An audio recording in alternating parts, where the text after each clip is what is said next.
Hello అండి, నమస్తే అండి అందరికీ. Welcome back to our classes అండి. సో ఫస్ట్ చాప్టర్ కంటిన్యూషన్ అండి, పాలిటీ. విశిష్ట ఆశయాలు, లక్ష్యాలు. భారత రాజ్యాంగం ఎన్నో విశిష్ట ఆశయాలు, లక్ష్యాలను కలిగి ఉంది. భారత రాజ్యాంగం తన పౌరులందరికీ సాంఘిక, ఆర్థిక, రాజకీయ న్యాయాన్ని అన్ని విషయాల్లో అందిస్తుంది. అలాగే పౌరులందరికీ ఆలోచన స్వేచ్ఛ, భావ ప్రకటన స్వేచ్ఛ, నమ్మకం, విశ్వాసం, ఆరాధన తదితర విషయాల్లో స్వేచ్ఛకు హామీ ఇస్తుంది. ఇదే క్రమంలో భారత రాజ్యాంగం ప్రజలందరికీ సమాన హోదా, సమాన అవకాశాలు కల్పించింది. భారత రాజ్యాంగం ప్రజలలో సౌభ్రతత్వాన్ని పెంపొందించింది. వ్యక్తి గౌరవాన్ని, జాతి సమైక్యత, సమగ్రతలను పరిరక్షించడానికి హామీ ఇస్తుంది. దృఢ అదృఢ మేలు కలయిక. భారత రాజ్యాంగం సవరించడానికి దృఢ అదృఢ పద్ధతులు ఉన్నాయి.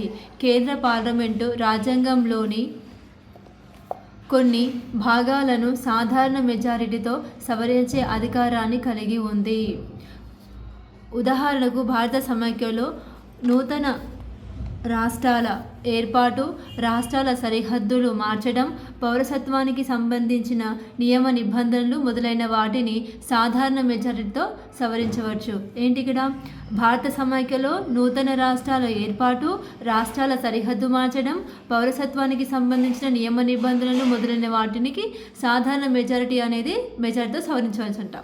నెక్స్ట్, ఇది అదృఢ పద్ధతి. భారత రాజ్యాంగంలో ప్రాథమిక హక్కులు, నిర్దేశిక నియమావళి తదితర అంశాలను పార్లమెంటులో 2/2 వంతుల మెజారిటీ అంటే 2/3తో సవరించవచ్చు. ఇది దృఢ పద్ధతి. అంటే ఇక్కడ అదృఢ పద్ధతి అంటే ఇక్కడ మనకి భారత సమైక్యలో నూతన రాష్ట్రాల ఏర్పాటు, రాష్ట్రాల సరిహద్దు, అదేవిధంగా పౌరసత్వానికి సంబంధించిన అన్ని అంశాలకేమో ఇదేమంటాం మనము సవరించే సాధారణ మెజార్టీతో సవరిస్తుంది. కాబట్టి దాన్ని ఏమంటాము? అదృఢ పద్ధతి అంటాం. దృఢ పద్ధతి అంటే ఇక్కడ 2/3తో అంటే 2/3 వంతు సవరణతో అంటే మెజారిటీతో ప్రాథమిక హక్కులు కానీ, నిర్దేశక నియమావళులు కానీ సవరణ చేస్తే దానిని ఏమంటాం? ఇక్కడ దృఢ పద్ధతి అంటాం అనమాట. రాజ్యాంగంలో మరికొన్ని అంశాలు సవరణకు ఒక ప్రత్యేక మెజారిటీ పద్ధతి ఉంది. దీని ప్రకారం పార్లమెంటులోని 2 సభల్లో 2/3 వంతు మెజారిటీతో పాటు కనీసం 50% రాష్ట్రాల శాసనసభలు సవరణకు ఆమోదించాలి. ఇది చాలా సంక్లిష్టమైన దృఢ పద్ధతి. ఈ 3 సవరణలు పద్ధతులను విశ్లేషిస్తే భారత రాజ్యాంగం దృఢ అదృఢ పద్ధతులు మేలు కలయికగా చెప్పవచ్చు. అంటే సాధారణ మెజారిటీ పద్ధతి అంటే సాధారణంగా సవరించే పద్ధతి ఒకటి, దాన్ని ఏమంటాం? అదృఢ పద్ధతి అంటాం. 2/3తో సవరిస్తే దాన్ని ఏమంటాం? దృఢ పద్ధతి అంటాం. ఈ దృఢ పద్ధతి 2/3తో పాటు ఇంకా 50% రాష్ట్రాల శాసనసభలు సవరణకు ఆమోదించాలి. సో దీన్ని కూడా మనము అన్నింటిని అంశాలు అంటే 3వ సవరణ పద్ధతులను అంటే ఈ 3 సవరణ పద్ధతులను కలుపుకుంటే మనకి ఏమవుతుంది? ఇక్కడ భారత రాజ్యాంగం ఒక దృఢ అదృఢ పద్ధతిలో మేలు కలయికగా చెప్పుకోవచ్చు అనమాట.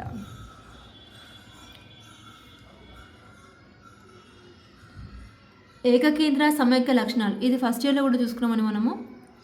భారత రాజ్యాంగం భారతదేశాన్ని రాష్ట్రాల సమ్మేళనం యూనియన్ ఆఫ్ స్టేట్గా అభివర్ణిస్తుంది. భారతదేశాన్ని ఏకకేంద్ర స్ఫూర్తితో సమైక్య వ్యవస్థగా ఏర్పరిచింది. అంటే సాధారణ పద్ధతిలో సమైక్య విధానాన్ని, అత్యవసర పరిస్థితుల్లో ఏకకేంద్ర నిర్మాణాన్ని పేర్కొంటుంది. సాధారణ పరిస్థితుల్లోనేమో సమైక్య విధానాన్ని, అత్యవసర పరిస్థితుల్లోనేమో ఏకకేంద్ర నిర్మాణాన్ని పేర్కొంటుంది. భారత రాజ్యాంగం ఏకకేంద్ర లక్షణాలైన ఏకపౌరసత్వం, ఏకీకృత న్యాయ వ్యవస్థ, ఒకే ఒక్క ఎన్నికల సంఘం, రాష్ట్రాల పరిపాలనలో అఖిల భారత సర్వీస్ ఉద్యోగుల పాత్ర, కేంద్ర ప్రభుత్వానికి గవర్నర్లు, ఏజెంట్లు ఉండడం, రాజ్యాంగ సవరణ ప్రక్రియలో పార్లమెంటుకు గల విశేష అధికారాలు తదితర లక్షణాలు ఉన్నాయి. ఇదే క్రమంలో భారత రాజ్యాంగం సమైక్య లక్షణాలైన లిఖిత, దృఢ, సర్వోన్నత రాజ్యాంగం, 2వ స్థాయిలో కేంద్ర రాష్ట్ర ప్రభుత్వాలు, ద్విసభ పద్ధతి, కేంద్ర పార్లమెంటు, ఎగువ సభలో రాష్ట్రాలకు ప్రాతినిధ్యం తదితర లక్షణాలు ఉన్నాయి. మొత్తం మీద భారత రాజ్యాంగంలో ఏకకేంద్ర లక్షణాల కంటే ఎక్కువగా సమైక్య లక్షణాలు బాగా ఉన్నాయి. భారత రాజ్యాంగం రచన ముసాయిదా committee chairman doctor BR Ambedkar మరికొద్ది మంది ప్రముఖ నాయకులు భారత రాజ్యాంగం సమైక్య నిర్మాణంలో బలమైన కేంద్ర వ్యవస్థ వైపు మొగ్గు చూపుతుందని వర్ణించారు.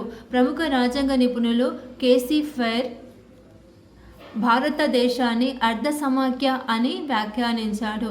సో అర్ధ సమాఖ్య అని వ్యాఖ్యానించిన వ్యక్తి ఎవరు అంటే కేసీ ఫెర్. పార్లమెంటరీ తరహా ప్రభుత్వం. భారత రాజ్యాంగం కేంద్ర ప్రభుత్వంలో వివిధ రాష్ట్రాల స్థాయిలో బ్రిటిష్ పార్లమెంటరీ తరహా ప్రభుత్వాన్ని ప్రవేశపెట్టింది. ఏంటి ఇక్కడ? భారత రాజ్యాంగం కేంద్ర ప్రభుత్వంలో వివిధ రాష్ట్రాల స్థాయిలో బ్రిటిష్ పార్లమెంటరీ తరహా ప్రభుత్వాన్ని ప్రవేశపెట్టింది. అయితే బ్రిటిష్ తరహా వారసత్వ అధికారాన్ని భారతదేశం స్వీకరించలేదు.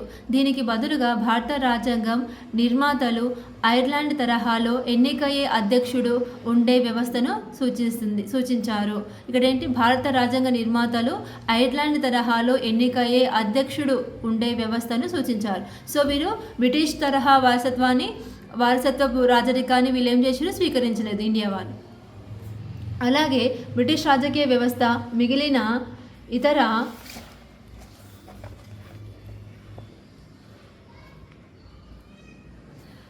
లక్షణాలైన 2 రకాల కార్యనిర్వాహక నాయకత్వం, రాష్ట్రపతి, ప్రధానమంత్రి, కేంద్రంలో ప్రధాన మంత్రి నాయకత్వం, సమిష్టి బాధ్యత నియమం, కేంద్ర కార్యనిర్వాహక వర్గం, మంత్రిమండలిపై పార్లమెంట్ నియంత్రణ, రాష్ట్రపతికి నామమాత్రపు అధికారాలు తదితర లక్షణాలను భారత రాజ్యాంగం స్వీకరించింది. ఇదే తరహా రాజకీయ వ్యవస్థను వివిధ రాష్ట్రాలకు కూడా అన్వయింపజేసింది. స్వతంత్ర న్యాయశాఖ. 7th వన్ స్వతంత్ర న్యాయశాఖ. భారత రాజ్యాంగం భారతీయులకు ఒక స్వతంత్ర ఏకీకృత న్యాయశాఖను అందించింది. అందువల్ల భారత సుప్రీంకోర్టు, వివిధ హైకోర్టు, శాస్త్ర నిర్మాణ శాఖకు, కార్యనిర్వహణ వర్గానికి భయం లేదా అనుకూలతలు లేకుండా స్వతంత్రంగా వ్యవహరించే అధికారాన్ని కలిగి ఉన్నాయి. భారత న్యాయశాఖ రాజ్యాంగం ప్రకారం వివిధ అంశాలైన న్యాయమూర్తుల నియామకం, న్యాయమూర్తుల పదవీకాలం, జీతభత్యాలు, సివిల్ సర్వీస్ పరిస్థితులు, పదోన్నత తదితర అంశాల్లో స్వతంత్రతను కలిగి ఉంటుంది.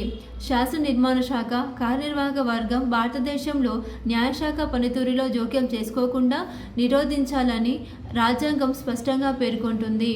ఏంటి ఇక్కడ? శాస్త్ర నిర్మాణ శాఖ, కార్యనిర్వాహక శాఖ వర్గంలో భారతదేశంలో న్యాయశాఖ పనితీరులో జోక్యం చేసుకోకుండా నిరోధించిందనమాట భారత రాజ్యాంగం. భారత రాజ్యాంగం సుప్రీంకోర్టు, హైకోర్టు న్యాయమూర్తులకు న్యాయ సమీక్ష అధికారాన్ని అందించింది. దీని ద్వారా సుప్రీంకోర్టు, హైకోర్టు వివిధ శాసనాలు, ఉత్తర్వులు, ఆదేశాలు రాజ్యాంగబద్ధంగా ఉన్నాయో లేవో పరీక్షించి రాజ్యాంగానికి వ్యతిరేకంగా ఉన్నప్పుడు అవి చట్ట వ్యతిరేకమని ప్రకటించవచ్చు. సుప్రీంకోర్టు, హైకోర్టు న్యాయమూర్తులకు గల స్వతంత్రత వల్ల దేశంలోని శాస్త్ర నిర్మాణ శాఖ, కార్యనిర్వాహక వర్గ అధికారాలు, రూపొందించే చట్టాలు, ప్రభుత్వ విధానాలు చట్టబద్ధత నిర్ణయమవుతుంది. ఓకేనండి, అర్థమైంది కదండి. సో ఆ విధంగా రాజ్యాంగానికి వ్యతిరేకంగా ఉన్నప్పుడు అవి చట్ట వ్యతిరేకమని ప్రకటించవచ్చు. ఓకేనా? ఏవి? ఉత్తర్వులు, ఆదేశాలు రాజ్యాంగబద్ధంగా ఉన్నాయో లేవో పరీక్షించి రాజ్యాంగానికి వ్యతిరేకంగా ఉన్నప్పుడు అవి చట్ట వ్యతిరేకమని ప్రకటించవచ్చు. ఎవరివంతా చేసేది కూడా సుప్రీంకోర్టు, అదేవిధంగా హైకోర్టు వివిధ శాసనాలు, ఉత్తర్వులు పరిశీలించడం వల్ల.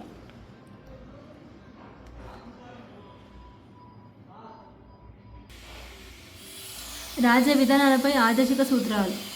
భారత రాజ్యాంగంలోని 4వ భాగంలో 36వ నిబంధన నుంచి 51వ నిబంధన వరకు ఎప్పటి నుంచి అండి ఇక్కడ ఆదేశిక సూత్రాలు మనకి 4వ భాగంలోని 36 36వ నిబంధన నుంచి 51వ నిబంధన వరకు రాజ్య విధానాల రూపకల్పనలో రాజ్యాంగ ఆదేశిక సూత్రాలు పొందుపరిచారు. భారత రాజ్యాంగ నిర్మాతలు వీటిని ఐర్లాండ్ రాజ్యాంగం నుంచి స్వీకరించాడు. ఆదేశిక సూత్రాలు అనేటివి భారత రాజ్యాంగంలో 4వ భాగంలో 36వ నిబంధన నుంచి 51వ నిబంధన వరకు ఉన్నాయి. అదేవిధంగా వీటిని ఎక్కడి నుంచి స్వీకరించారు అంటే ఐర్లాండ్ రాజ్యాంగం తీసుకోవడం జరిగింది. ఈ ఆదేశిక సూత్రాలు భారతదేశాన్ని ఒక సంక్షేమ రాజ్యంగా, గాంధేయవాద దేశంగా, ఉదారవాద రాజ్యంగా రూపొందిస్తారు. రాజకీయ భావజాలాలతో సంబంధం లేకుండా కేంద్ర ప్రభుత్వంలో, రాష్ట్రాల్లో అధికారాన్ని చేపట్టే అన్ని పార్టీలు ఈ మూల సూత్రాలను తప్పనిసరిగా అమలు చేయాలి. ఈ ఆదేశిక సూత్రాలు సాంఘిక, ఆర్థిక, రాజకీయ న్యాయం ఆధారంగా నూతన సామాజిక వ్యవస్థను నిర్మించడానికి తోడ్పడతాయి. ఈ విధంగా ఇక్కడ సాంఘిక, ఆర్థిక, రాజకీయ న్యాయం ఆధారంగా నూతన సామాజిక వ్యవస్థ నిర్మించడానికి తోడ్పడతాయి ఆదేశిక సూత్రాలు అనేటివి. ఈ ఆదేశిక సూత్రాలలో ప్రజలకు ఉద్యోగ అవకాశాలు కల్పించే కార్యక్రమాల, సంపద పంపిణీ, సమాన పనికి సమాన వేతనం, 14 సంవత్సరాలలోపు బాలబాలికలకు విద్య, పిల్లల సంరక్షణ తదితర నిబంధనలు ఉన్నాయి. అలాగే నిరుద్యోగ వృత్తి, వృద్ధాప్య పెన్షన్, అనారోగ్యం నుంచి సంరక్షణ, కార్మికులకు తగినంత విశ్రాంతి, వన్యప్రాణి సంరక్షణ తదితర మూల సూత్రాలు వీటిలో ఉన్నాయి.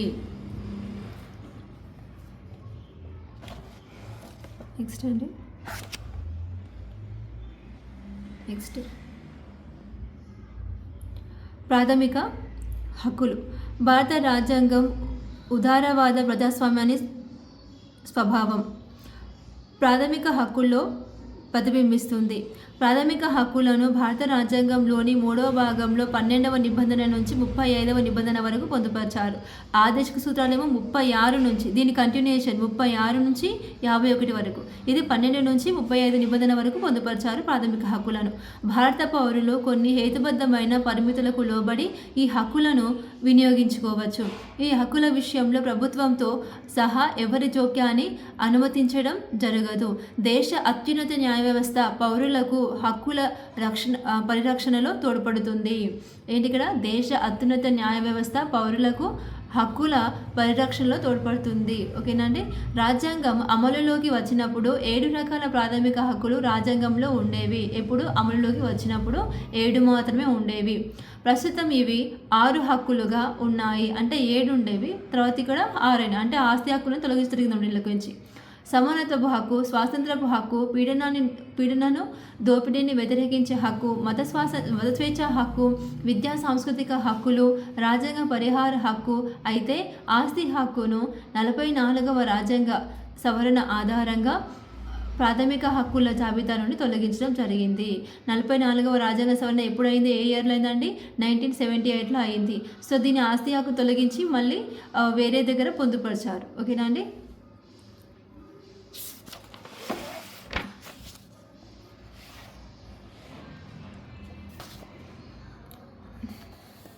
ప్రాథమిక విధులు. భారత రాజ్యాంగం సంస్కరణలపై స్వరంగ్ సింగ్ కమిటీ చేసిన సిఫారసుల మేరకు భారత రాజ్యాంగంలోని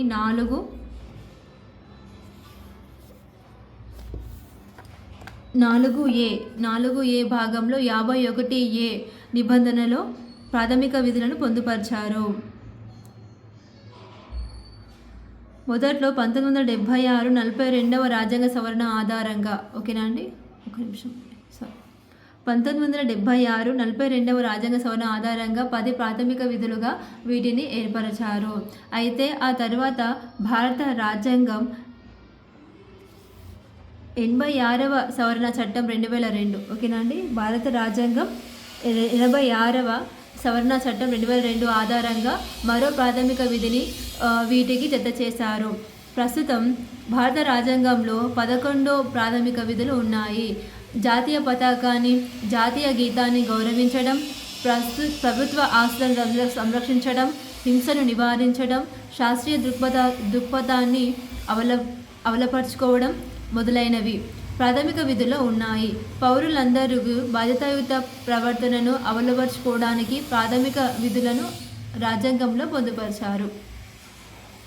ఓకే అండి, సారీ అండి, ఇక్కడ నుంచి అండి. ప్రభుత్వ ఆస్తులను సంరక్షించుకోవడానికి, హింసను నివారించడం, ఓకేనండి, ప్రభుత్వ ఆస్తులను సంరక్షించడం, హింసను నివారించడం, శాస్త్రీయ దృక్పథాన్ని అలవర్చుకోవడం మొదలైనవి ప్రాథమిక విధుల్లో ఉన్నాయి. పౌరుల బాధ్యతాయుత ప్రవర్తనను అలవర్చుకోవడానికి ప్రాథమిక విధులను రాజ్యాంగంలో పొందుపరిచారు. అంటే బాధ్యతాయుత ప్రవర్తన కోసం అనేది ప్రాథమిక విధులను పొందుపరిచారు రాజ్యాంగంలో. పౌరసత్వం.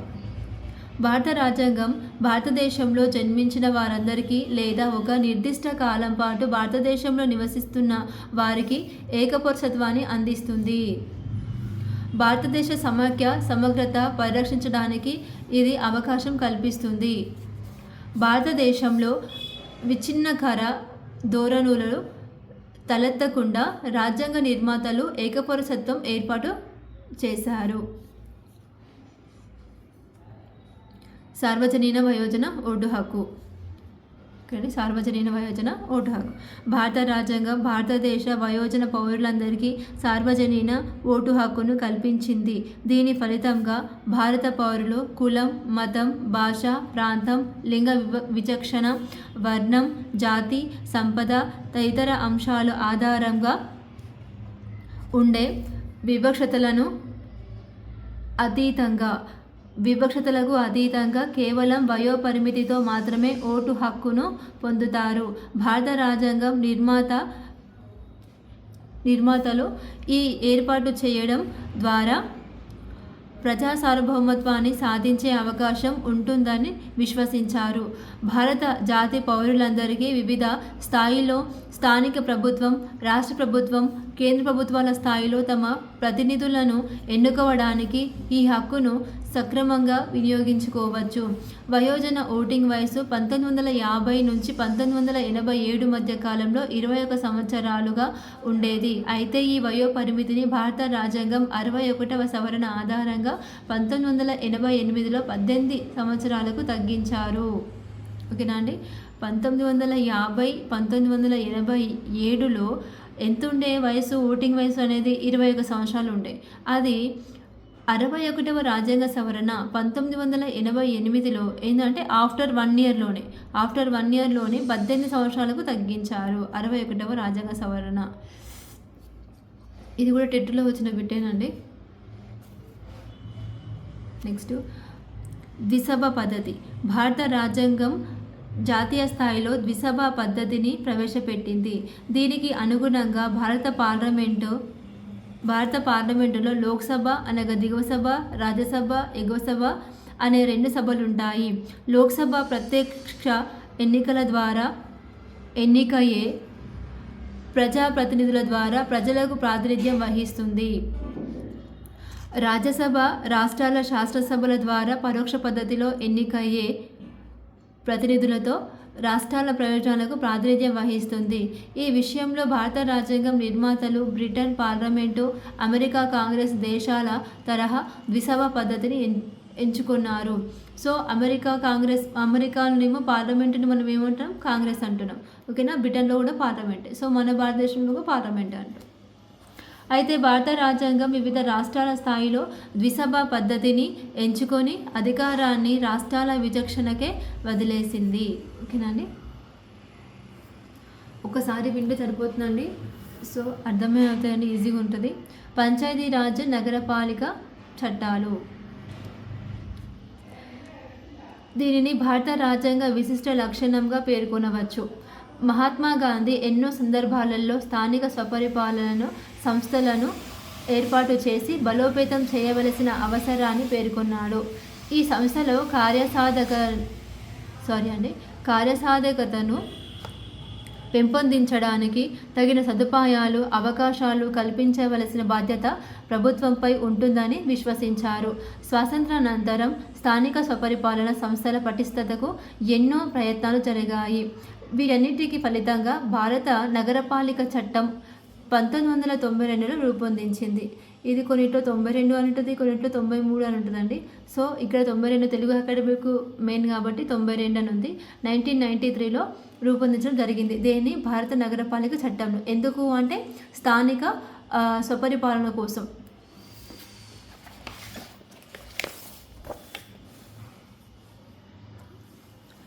షెడ్యూల్ కులాలు, తెగల అభ్యున్నతికి ప్రత్యేక నిబంధనలు. భారత రాజ్యాంగం భారతదేశంలో షెడ్యూల్ కులాలు, షెడ్యూల్ తెగలు అభ్యున్నతికి కొన్ని నిర్దిష్ట మార్గదర్శకాలను సూచించింది. కేంద్ర ప్రభుత్వం, వివిధ రాష్ట్ర ప్రభుత్వాలు వెనుకబడ్డ వర్గాల అభ్యున్నతికి పెంపొందించే చర్యలను సమీక్షించడానికి వీలుగా స్వతంత్రం హోదా గల కమిషన్లు ఏర్పాటు చేయవలసి సూచించింది. వాటి సిఫారసులకు అనుగుణంగా కేంద్ర రాష్ట్ర ప్రభుత్వాలు వ్యవహరించడానికి అవకాశం కల్పించింది. సారాంశం అండి, ముగింపు. ఈ అధ్యయనం భారత రాజ్యాంగ రూపకల్పనకు దారితీసిన సంఘటనలను చాలా స్పష్టంగా వివరించింది. ప్రపంచ రాజ్యాంగాలన్నింటిలో భారత రాజ్యాంగం అత్యుత్తమమైనదిగా, ఘనమైనదిగా పేరుగాంచింది. భారత జాతీయోద్యమ నాయకులు బ్రిటిష్ పాలకులను భారతీయులకు స్వాతంత్రం ప్రకటించమని, రాజ్యాంగ రచన చేసుకునే అవకాశం కల్పించమని ఎన్నోసార్లు డిమాండ్ చేశారు. భారత జాతీయోద్యమ అంతిమ లక్ష్యం భారతీయులకు స్వాతంత్రం సంపాదించి స్వదేశీ రాజ్యాంగాన్ని రూపొందించుకోవడంగా ఉండేది. ఈ లక్ష్య సాధనకు భారత జాతీయోద్యమ నాయకులు నిర్విరామ ప్రయత్నాలు, పోరాటాలు చేశారు. భారత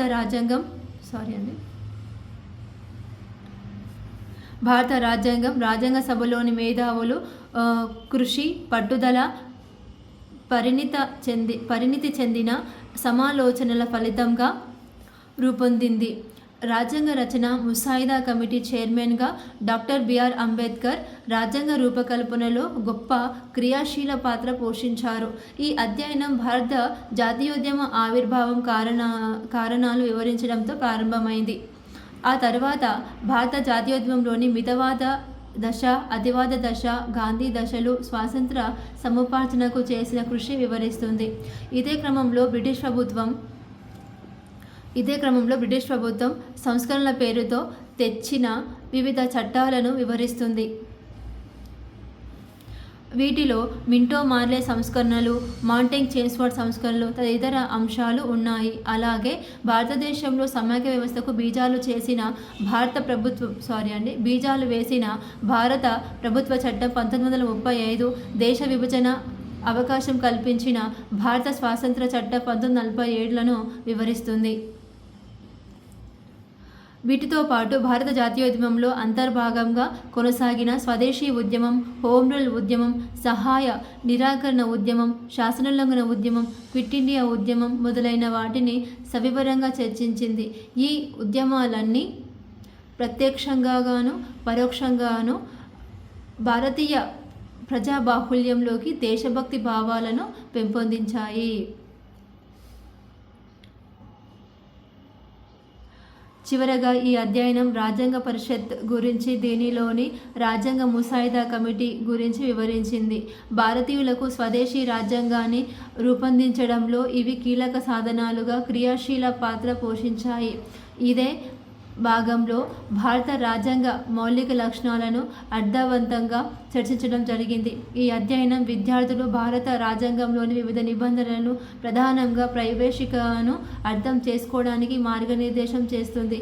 మొత్తం మీద ఈ అధ్యయనం భారతదేశ పాలన గురించి, భారత పౌరుల ప్రాథమిక హక్కులు, ప్రాథమిక విధుల గురించి అవగాహన కల్పిస్తుందనడంలో ఎలాంటి సందేహం లేదు.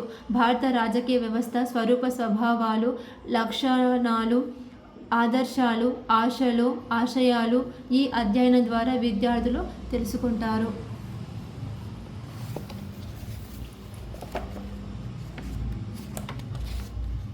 సో ఇప్పుడు అసలైందండి షెడ్యూల్స్ చూస్తామండి. షెడ్యూళ్ళ సంఖ్య, భారత రాజ్యాంగంలోని షెడ్యూళ్ళ సంఖ్య, షెడ్యూల్లోని విషయాలు, వర్ణన, నిబంధనలు. మొదటి షెడ్యూల్ రాష్ట్రాలు, కేంద్రపాలిత ప్రాంతాల జాబితా 1 నుంచి 4 వరకు. ఓకేనా అండి. రాష్ట్రాలు, కేంద్రపాలిత ప్రాంతాల జాబితా. ఫస్ట్ రాష్ట్రమే కదండి దేశం చూసుకున్నాక, సో అందుకని రాష్ట్రాలు, కేంద్రపాలిత ప్రాంతాల జాబితా 1 నుంచి 4 వరకు.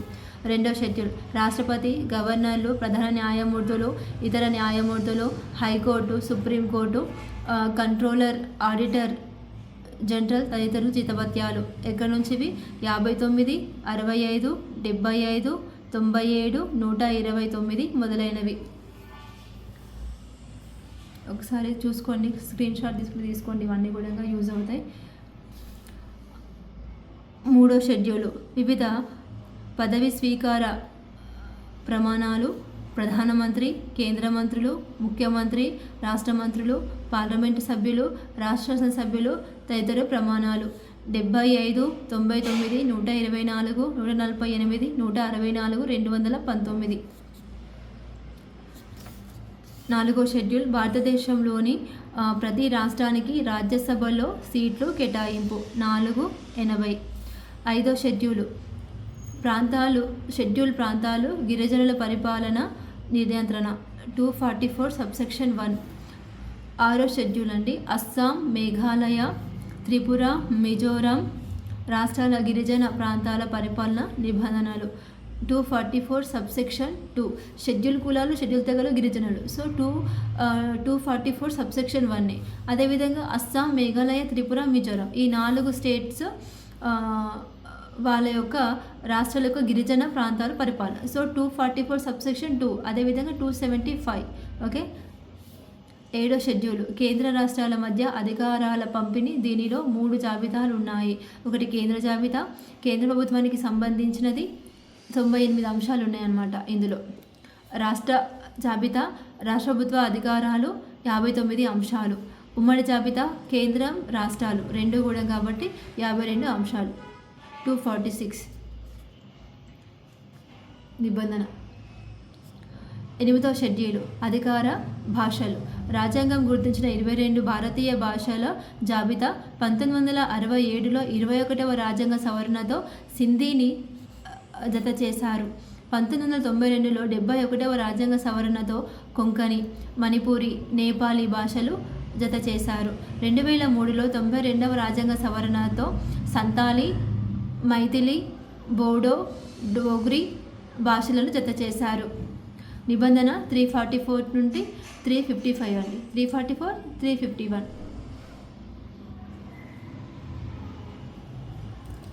9వ షెడ్యూలు భూ సంస్కరణలు, రిజర్వేషన్లు 1951లో మొదటి రాజ్యాంగ సవరణతో జత చేశారు. 31B. 10వ షెడ్యూలు ఫిరాయింపుల నిరోధక చట్టం 1985లో 52వ రాజ్యాంగ సవరణతో జత చేశారు. 102, 191. 11వ షెడ్యూల్ పంచాయతీరాజ్ వ్యవస్థ 1992లో 73వ రాజ్యాంగ సవరణతో పొందుపరిచారు. 243. ఓకే. 243 నుంచి 243 ఓ వరకు. ఇందులోనే ABCD అట్లుంటాయండి ఓ వరకు. 12వ షెడ్యూల్ నగర పాలక వ్యవస్థ. ఇదేమో పంచాయతీరాజు, ఇదేమో నగరపాలక. ఇది 1992లో 74 రాజ్యాంగ సవరణతో పొందుపరిచారు. 243P నుంచి ఇది ఓ వరకు అయిపోయింది కదండి. ఇది పంచాయతీరాజ్ అనేది కంటిన్యూషన్ వల్ల P నుంచి ZG వరకు. Z అయిపోయినాక మళ్ళీ ABCD ఆ విధంగా ZG వరకు అన్నమాట. ఇది నగరపాలక వ్యవస్థ. ఇంతకుముందు చూసిన షెడ్యూల్ అండి 12 షెడ్యూల్స్ అయిపోయినాయండి. ఇప్పుడు భారత రాజ్యాంగం భాగాలండి. ఓకేనా అండి. మొదటిది ఫస్ట్ వన్ 1 నుంచి 5 వరకు భారత యూనియన్, దాని ప్రాంతాలు. 2వది 6 నుంచి 11 వరకు పౌరసత్వం. 3వది 1235 ప్రాథమిక హక్కులు. ఇక్కడ పౌరసత్వం అనేది 6 నుంచి 11 వరకు. సో ప్రాథమిక హక్కులు అనేది 12 నుంచి 35 వరకు ప్రాథమిక హక్కులు. నెక్స్ట్ 4th పార్ట్లో ఇది 3వ భాగంలో ప్రాథమిక హక్కులు. ఇది 4వ భాగంలో 36 నుంచి 51 వరకు ఆదేశిక సూత్రాలు. 4వ భాగం దాంట్లో 51A భాగంలో ప్రాథమిక విధుల గురించి. 5వ భాగంలో 52 నుంచి 151 వరకు కేంద్ర ప్రభుత్వం. సో ఇవి ప్రాథమిక హక్కులు, ఆదేశిక సూత్రాలు, విధులు అయిపోయినాక నెక్స్ట్ వచ్చింది ఏంటి కేంద్ర ప్రభుత్వం. తర్వాత 6వ భాగంలో 152 కంటిన్యూషన్ 152 to 237 వరకు రాష్ట్ర ప్రభుత్వం. ఇందులోనే ముఖ్యమంత్రి వస్తారు, ఆయన యొక్క మంత్రిమండలి వస్తుంది, అన్నీ వస్తాయి ఇందులోనే. సో కేంద్రంలో ప్రధానమంత్రి, రాష్ట్రపతి, మంత్రిమండలి వాళ్ళందరూ వస్తున్నారు అక్కడ అన్నమాట. తర్వాత 7వ భాగంలో 238 నిబంధన అండి. రాజ్యాంగం 7వ సవరణ ద్వారా 1956 తొలగించారు. 8వ భాగంలో 239 నుంచి 242 వరకు కేంద్రపాలిత ప్రాంతాలు. 9వ భాగంలో 243 నుంచి 243O వరకు పంచాయతీరాజ్ వ్యవస్థ. నెక్స్ట్ 9వ భాగం Aలో ఇదేమో పంచాయతీరాజేమో 9వ భాగం, పంచాయతీ నగరపాలక వ్యవస్థనేమో ఏ భాగం. 9 సేమ్, ఇది A. 243P నుంచి 243ZG వరకు నగరపాలక వ్యవస్థ. నెక్స్ట్ 9లో బి భాగం. ఏనేమో నగరపాలక సంస్థ, బినేమో సహకార సంఘాలు. 243 ZH నుంచి 243 ZT వరకు సహకార సంఘాలు. నెక్స్ట్ 10వ భాగంలో 244A అనేది షెడ్యూలు ప్రాంతాలు గిరిజన ప్రాంతాలు. ఓకే. నెక్స్ట్ 11 దాంట్లో 301 నుంచి 307 వరకు 12వ భాగం 364 నుంచి 300 సబ్సెక్షన్ ఏ వరకు కేంద్రానికి రాష్ట్రాలకు మధ్య విత్తప్పర సంబంధాలు. విత్తప్పర అంటే ఆస్తి సంబంధించినది. నెక్స్ట్ అండి ఇదేనండి 12వ భాగంలో ఆర్టికల్ 300 సబ్సెక్షన్ ఏలో పొందుపరిచారు ఆస్తి హక్కును తీసుకొచ్చి. అక్కడ ప్రాథమిక హక్కులో ఆస్తి హక్కు కొట్టేసిన అని చెప్పినా కదండి. 7 ఉంటే 6 మాత్రమే ఉన్నాయి. 7వ హక్కు అనేది ఆస్తి హక్కుని ప్రాథమిక హక్కు నుంచి తీసేసి సపరేట్గా తీసుకొచ్చిన అనమాట. దాన్ని 300Aలో 12వ భాగంలో పొందుపరిచారు ఆస్తి హక్కును. నెక్స్ట్ 13వ భాగంలో 301 to 307 అంతర్రాష్ట్ర వాణిజ్యం. 14వ భాగం 308 నుంచి 323 వరకు పబ్లిక్ సర్వీసు.